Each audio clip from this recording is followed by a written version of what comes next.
Excuse me, I'm a police. What? Police? The police officer suddenly came to my house. Next to him is a little girl I don't know and I have never seen before.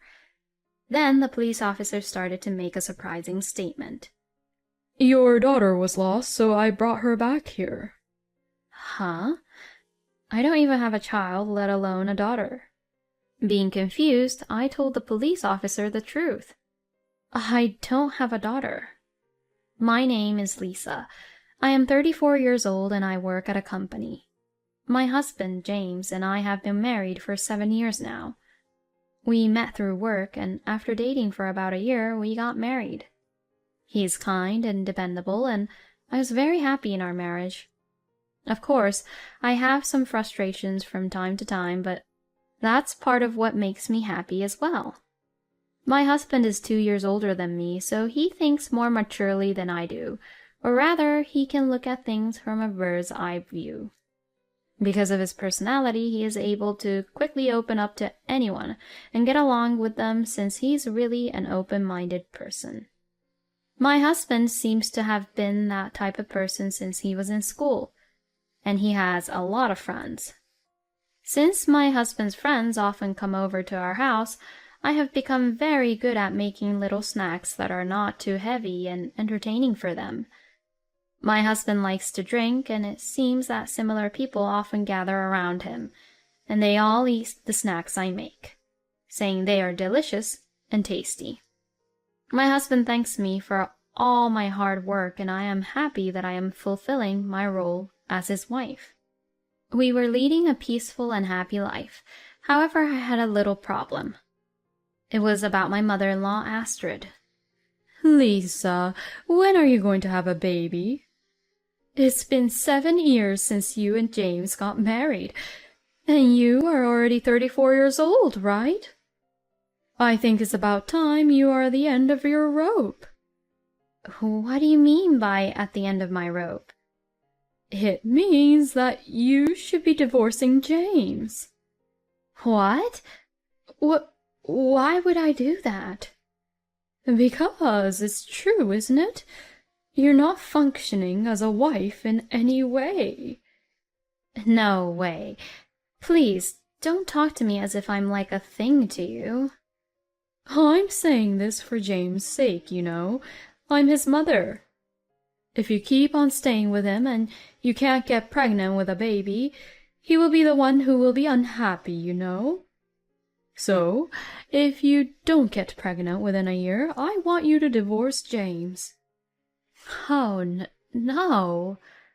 Astrid was being very serious when she said that to me. When I think about Astrid's action and words up until now, she really meant what she said to me.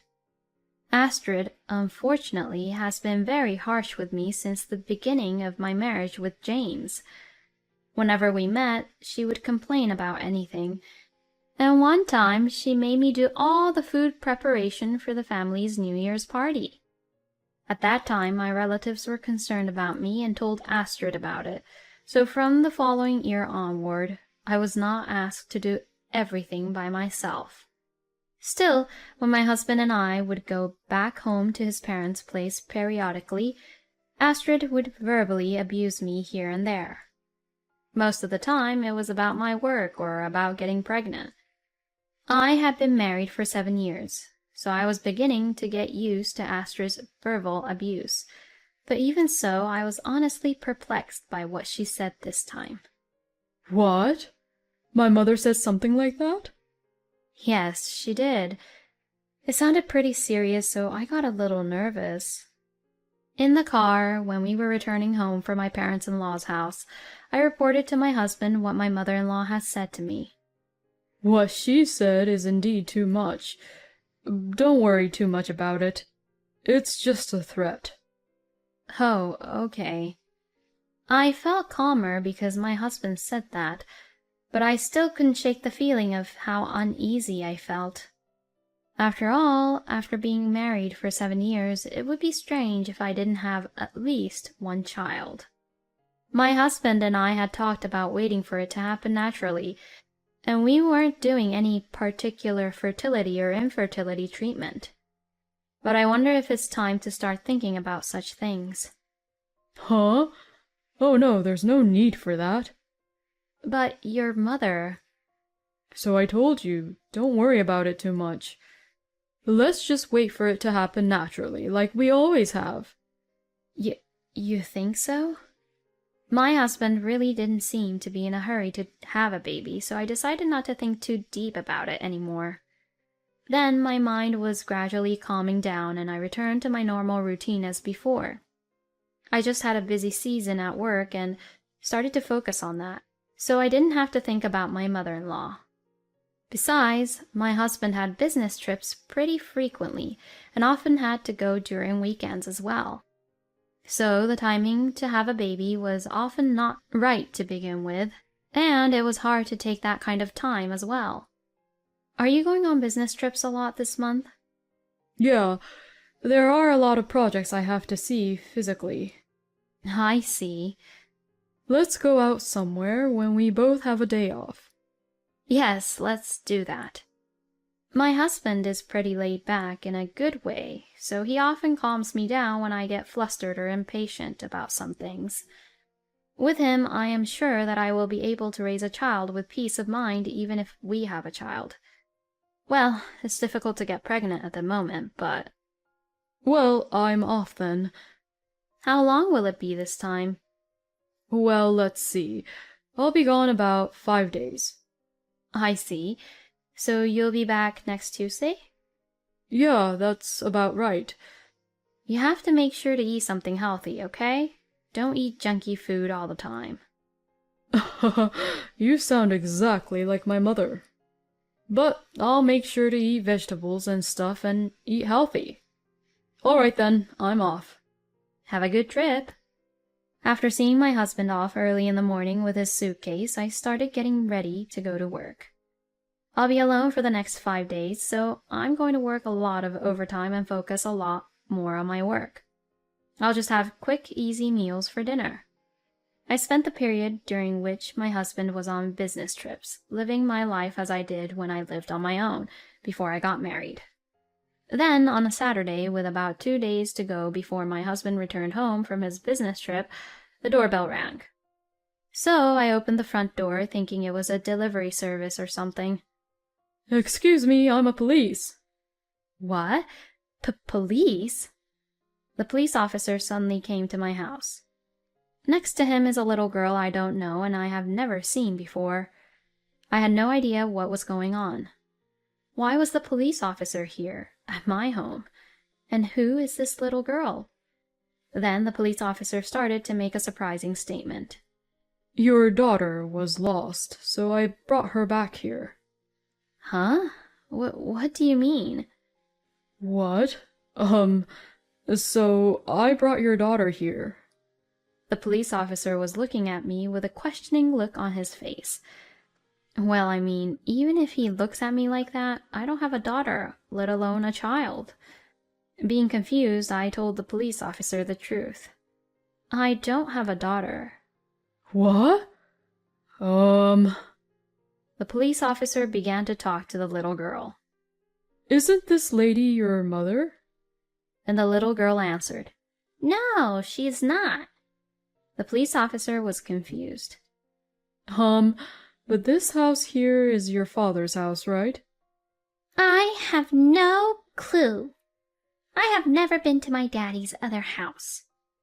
Have you mistaken me for someone else? When I asked this to the police, he explained the situation with a concerned look. Oh, actually, this little girl was lost, and when I asked her where she was from, she had this. What? I was really shocked. It was my husband's driver's license. The little girl told me that it was in the house and she was looking for her father with it. So I came with her because this is the address on the license.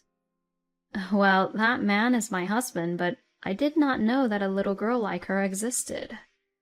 The police were even more confused when they heard my story. I sincerely apologize, ma'am. We will look into it again on our end. The police says so, but I wanted to make sure about something with the little girl. This driver's license was in your house, right? Yes, I think my daddy forgot it. Is your daddy home often? Not every week, but he comes by every couple of weeks. Is that just for one day? No, he comes once and stays for about 3 or 4 days. But he is busy with his work, so he goes to work from other house during the rest of the time. I see. After everything I had talked with the little girl, I sensed something. In other words, my husband had another family other than the family I had with him. The little girl is 5 years old and was born after my husband and I got married. To think about it, my husband is away right now on a business trip. That means he must have been at the little girl's house. Didn't you meet your daddy yesterday or the day before? Then the girl said something that shocked me. My daddy and mommy went on a trip together since the day before yesterday. They told me to stay at home, but I got hungry because there's no food. I went outside since I was hungry and thought maybe if I went to my daddy's other house I could find some food, but I got lost. The police frowned as he heard what the little girl had said. This would be child neglect. I'm sorry, ma'am. We'll take it from here. We're sorry for taking the time here, ma'am. The police said this as he greeted me and took the little girl away. The girl would be taken into police custody, and my husband or that girl's mother would be contacted, or she would be placed in a child protection facility. Either way, I had already made up my mind to leave my husband. I immediately packed up my belongings and went back to my parents' house. When I told my parents, they were outraged about what had happened and said they were going to complain to my husband right away, but I stopped them. Even though I had talked to the police, I had no proof of my husband cheating on me. So I decided to let it be for once. I informed my husband that my father had broke his back, and that I would be spending some time at my parents' house to take care of my father and then go to work from there. My husband replied saying, Okay, tell your father to please take care. I then immediately asked the private investigation agency to investigate about my husband. About a week later, I received the results of the investigation. It seemed that my husband had been completely caught off guard and had been going into his mistress's house, so they were able to quickly gather a lot of evidence. I also got evidence of that little girl going in and out of my husband and his mistress's house, which confirmed that my husband now had another family. I called my husband and my in-laws, saying I had something important to tell them. What in the world is going on? I can't believe you'd call me up like this. Lisa, what is it that you want to talk about? My in-laws looked annoyed and my husband looked anxious. Well, in my husband's case, he must have immediately sensed that something was wrong because my parents were glaring at him. I didn't care about their reaction, but spread out on the table the photo evidence of James's affair. This is the evidence that James was having an affair. When I said this, my in-laws were really surprised and shocked, and their eyes widened. What are you talking about, Lisa? I'm having an affair? My husband was upset, but when he saw the photo evidence on the table, he fell silent. My parents-in-law are also immensely upset. I have proof, so there's no excuse. Also, I know that you and your mistress have a child together. What? A child? Astrid screamed when she heard what I said. I said, "This child is yours, isn't it?" and put the photo evidence on the table. My husband looked at the photo and his face turned completely pale. No, this child is... It's pointless to lie here, you know. She came to our house once with the police. What? Didn't the police call you to say they found her? That was when you left her home alone for days and went on a trip with your lover. No way. So with the address written on the driver's license at that time? Yes, that's right. That girl had trouble finding something to eat and tried to go to the address written on your driver's license, but she ended up getting lost and the police took her into custody. My in-laws looked at my husband with surprised look on their faces. How can you even be a parent, leaving a girl who is only 5 years old by herself for days? You should go to hell. As I said this, I heard a sharp slapping sound. My mother-in-law slapped my husband on the cheek with all her power. Mom? What the hell are you doing? Not only did you have an affair and betray Lisa, but you also had a child with someone else and abandoned that child. I can't believe that a child like you is my son. You good-for-nothing son. Do you know what you have done? Astrid yelled at him like that. My husband finally seemed to understand what he had done, and he slumped down, saying in a muffled, weak voice, I'm sorry. I am very sorry for my stupid son. Astrid said so along with my father-in-law and apologized to my parents and I. I will make James accept any kind of alimony. So please request for any compensation and alimony. Since my parents-in-law says so, I decided to claim for alimony without any hesitation. Later, my husband and I divorced, and I charged him $60,000 in alimony. He was guilty of having a family elsewhere while having a family with me. Furthermore, my husband had intentionally made it difficult for me to have children by having a vasectomy the moment he had a child with his mistress. So, that's why, even after 7 years of marriage with me, there was no way I could get pregnant. When my mother-in-law learned of this fact, she sincerely apologized for having blamed me about not getting pregnant until now. In this way, my husband's guilt was judged to be quite serious, and I was able to receive a substantial amount of alimony. The woman with whom he was having an affair was also to pay me $30,000 in alimony. In addition, it seems that James and his mistress had frequently neglected the little girl, and she was placed in a child care facility. I am sure she would be happier there. My husband's workplace has found out about all of this, and now people around him are giving him the cold shoulder. However, he cannot quit because he has to pay alimony. So, he is working while feeling really ashamed of himself. He has been cut off from his parents, and his family as well, and he has no one to rely on. And well, he deserved what he got.